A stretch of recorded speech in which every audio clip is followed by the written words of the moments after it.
Yeah, so this week is Apple's biggest, I'd say biggest, probably the announcement for their WWDC. Like for all the news out there, it's all about AI, it's all about voice agents. This is probably the best WWDC that I've seen so far. And one of the main reasons why is because of the new updates that they've laid out for the phone app, which is what I'm gonna be focusing on today. And I watched the entire thing. Aside from all the news with the model framework that you can now run directly on your device, aside from the fact that you can that there's now a live translation that they've added on your calls, but they've also added a call screener. And as you have known, the application that I'm building is around the same feature. And I've also even made an update on that if you've seen that post that I made, because like that was when after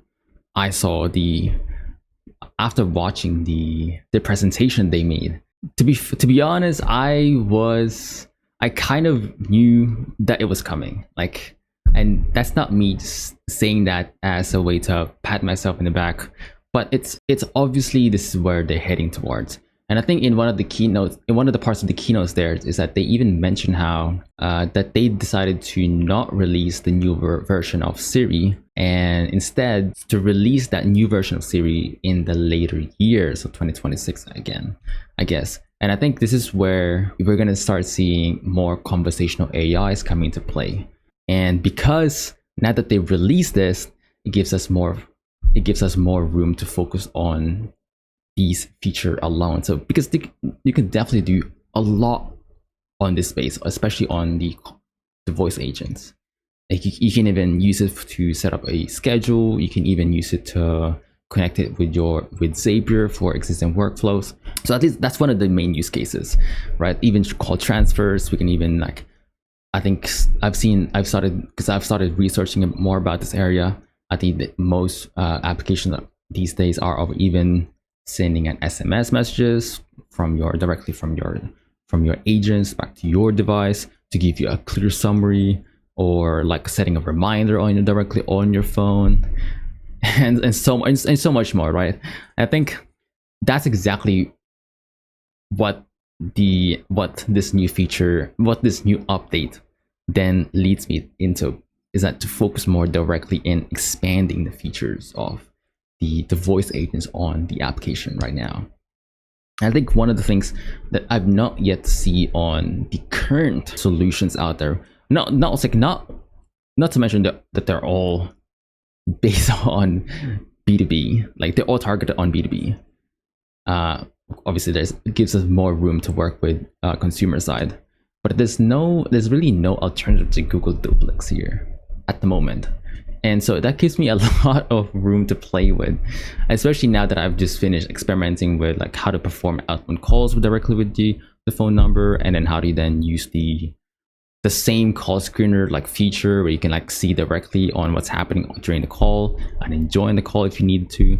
Like we can actually do those things now. It's just a matter of I guess it's just a matter of just putting it all together and having a right amount of testing.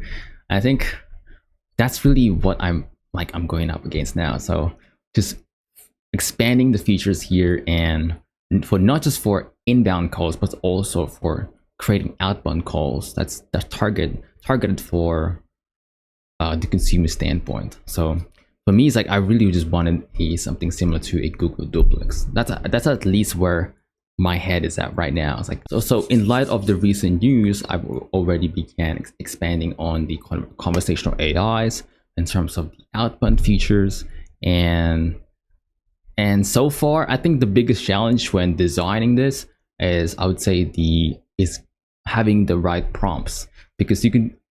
So as I created the design requirements of this, there's plenty of types of call that we can make that the AIs can do on your behalf. And it's like what I'm concerned now is like how this would be well integrated on the device, and what Apple has done with the holding the call or even screening the call for you with the use of the dynamic island, with the use of the widgets and stuff like that. That was something that I've implemented right in the beginning of building this application, but then I realized it was a bit more it just didn't fit the use case of the feature. And I think when they showed us how it was used on when holding the caller, and how you can then use it to notify the user if the agent is now available to take your calls. I think that was a great use case of the widgets there. And so I definitely plan to use the same thing, just like how you would use, how you would order an Uber, where you can see the live updates directly on your lock screen. I think that's a great use case of that, especially when then the AI can then give you the live feedback and the live aside from all the news, aside from going over the news about WWDC, I've also had several issues with my Apple developer account, which then caused delays with releasing the public invites for the application. Now that's already been fixed, and I've already released the application for public, and just now I've already decided to send all the newsletter that then gives people the invite link that they can then use to create the app and play around with it. The only difference here is that I would say the only difference with this update is that there's not going to be a payment integration yet. Now the payment integration is already done, but it's not on the test flight. So the difference here, I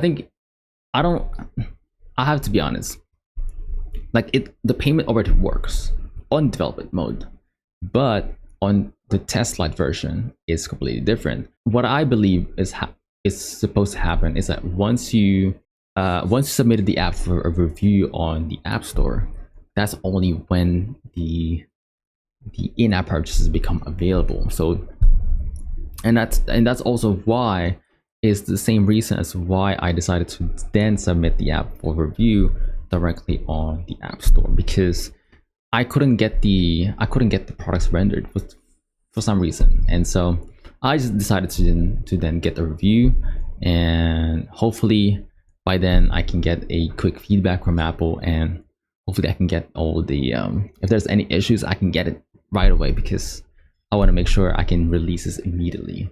It's well overdue at this point. I should have done it right from the beginning, where I released the public beta test, but because of different circumstances, such as not having any onboarding or payments, it wasn't possible. So now you can do that. So except for there's no payment, but you can now play around the application. So the public beta testing is now on, and I'm going to be updating the website, the landing page, and you can check the link below. You can check the link below for the public beta test. There will be no payments. There is going to be a free trial for the application, but for the new public release, there is no payments for now.